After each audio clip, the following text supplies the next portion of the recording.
Okay, now let's talk about love languages. And you may ask yourself, why love languages? So when many of you have probably already heard of the love languages by Gary Chapman, author and family and couples counselor. But we've adapted that to be here at USDC. The love languages is not that it has to be one of these certain things. The 5 love languages that we have words of affirmation, quality time, acts of service, gifts, and touch. Now, I do a training on this that goes through each of these in detail. But what I want you to know about love languages is that love languages is all about connection. You can call it whatever you want. The Gottman Institute refers to them as bids of connection, okay? But that's really what it is, connection. Love languages is a simple way for people to identify how they connect, okay?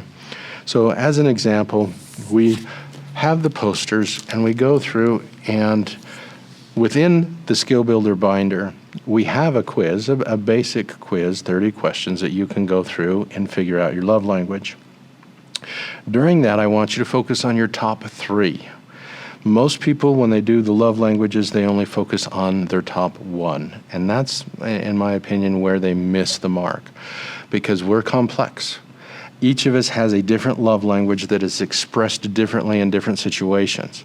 For example, this right now, this is words of affirmation. This is the time that it's taking to make this recording. And this is an act of service as well, trying to help teach you these principles. So we go through and we figure out what our top 3 love languages are. And then we look at how we understand and how we perceive connection.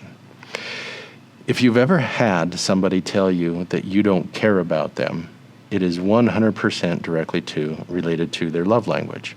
If you yourself have ever felt like nobody cares about me, nobody loves me, everybody just ignores me, once you hear those key words, I want you to stop and reflect back to your love language and ask yourself, what am I not getting from this situation?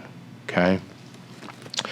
Now, we have examples here of what to do when you recognize your love languages, and we have examples of what not to do with our posters when you know your love languages.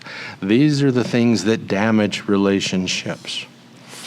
When I work with couples within counseling and they struggle, it is not that when they come into my office that they no longer love each other.